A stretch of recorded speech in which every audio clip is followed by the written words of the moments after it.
идеално овие неколку минути да се поврземе со уште едно музичко сведоштво, тоа е BDM. Драго ми е што имавте прилика за оние кои што првпат можеби на Телма телевизија ја слушаат музиката на BDM, се запознаваат иако се тие момци кои што веќе се наоѓаат на светски компилации, на беа има имено последните 2 години на големи светски сцени, вклучувајќи го секако Екзи, да не забораваме.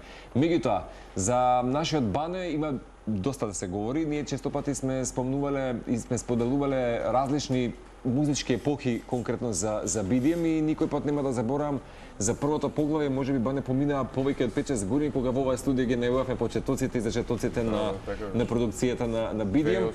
2018 и сега можам да кажам, потоа се сеќавам на првата одржана академија за гитари, класична гитара во Македонија и велам на Ивана, ова што е куриозитет можеби во Македонија на Балканот е тоа што BDM, поточно Бане, Дуле и Мартин ќе отвораат Академија за продукција и диџејство. Јас ова одамна го знаев, неколку месеци можеби, меѓутоа го криевме се додека не доде конкретно моментот и денот за да го обелодениме. Официјално денеска прв пат го соопштуваме.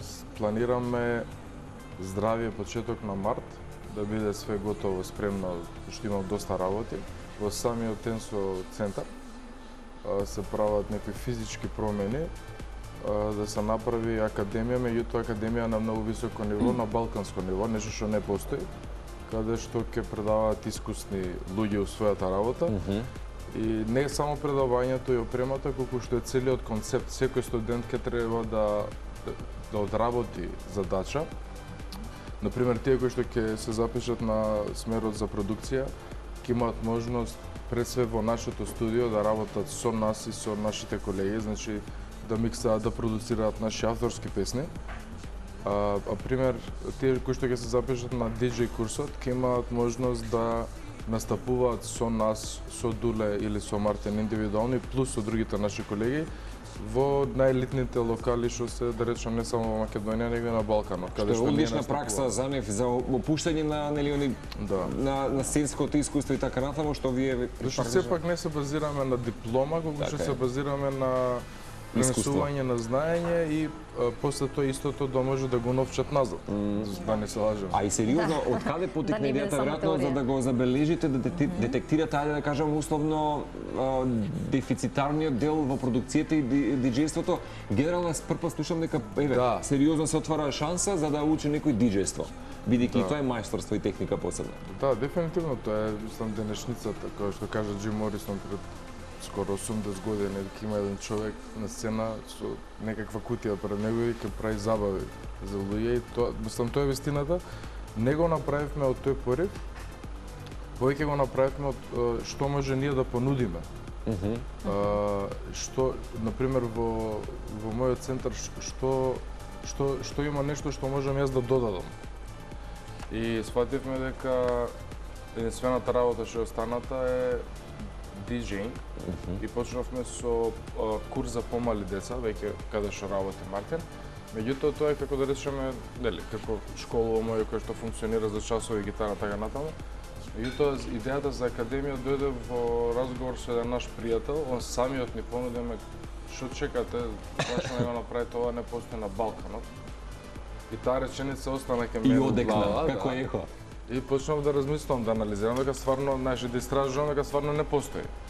Така да јас очекувам да има интерес од Македонија, меѓутоа и надвор од Македонија, затоа што не се работи само за едукацијата, туку што се работи за конекциите, за праксата. Едноставно го пушташ во огин, ама не му даш да се изгори. Да, нешто што велиме се стекнува само така, односно тоа искуство се нема поинаков начин. Се гради така. И не само кога станува збори за музиката или за диџејството, туку во било која професија. Она кое што веројатно оние кои ќе дојдат и ќе бидат дел од оваа академија и ќе научат нешто и понатаму ќе ги редат своите успеси, нешто што ќе биде непроценливо ќе биде реакцијата на публиката. Нешто што кое што вие сте се соочиле меѓу другото. 2024 година беше успешна година за вас, а исто така и издавањето на ремиксот на познати португалски продуценти и тоа на светска музичка компилација. Тоа е вредно се спомене. Да, и кога слушаме ремикси и задоволството кое што го има публиката е едно, но можеби комплексивноста или тешкотијата да се направи ремикс, да се добие дозвола за истиот е една друга страна, со кој што се соочувате вие. Па ајде малку околу. Па еве, конкретно за дечките од Португалија, не ги запознавме пред неполна година во интернетсо.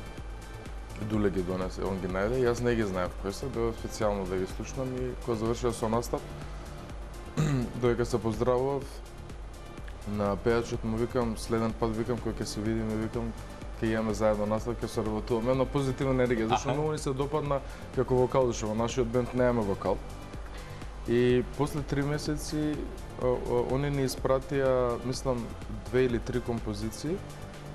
Вие монтирате конкретната? Да, ние одбравме четврта, што не е испратија, и побаравме дозвола, нели, од нив, и они ни дадоа авторски права за вокалот.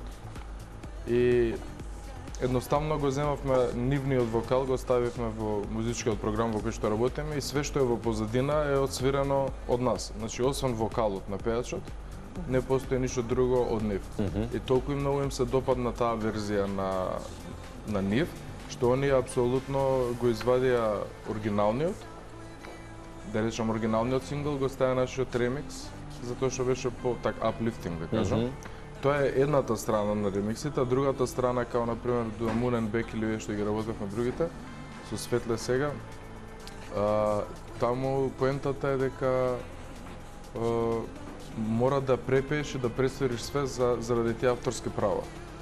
Секи португалците беше добро што од нив имавме дозвола да ја користиме нивните звуци, односно пејачот, а од другите две песни кои што ги направивме, таму моравме да најдеме пејачки кои што ќе ги препеат и све ние одпоново да одсвириме за да нема, нели, со тужакање со авторски права. За тебе и за твоето мајсторство како професор по музика, што се вели по гитара, сме говореле и би сакал само да споделиме дека во овој момент, доколку сакаат и имаат можеби младите нова резолуција, што, како да го искористат својот потенцијал и време, Енсо нуди, освен нели гитара, ќе ги нуди и продукција и диџејство. Меѓутоа, кои се сектори можат во моментот да се дисперзираме, да се најдеме, а и друга работа е што ја започната годината за да биде некако адаптирана и можеби сумата за младите нови генерации момци и девојки кои што ќе се запишат на оваа музика, музичката академија. Јас одлучив според моето искуство до сега оваа година, затоа што нели сите работиме за да заработиме. Меѓутоа јас сум лош бизнисмен, затоа што секојаш давам малце повеќе на што треба и имавме некој сукоп со моите други колеги, партнери што се во фирмата. И решивме дека таа премиум понуда, сега да не спомењам цени, нели, каде што може да не изнајмите како професори,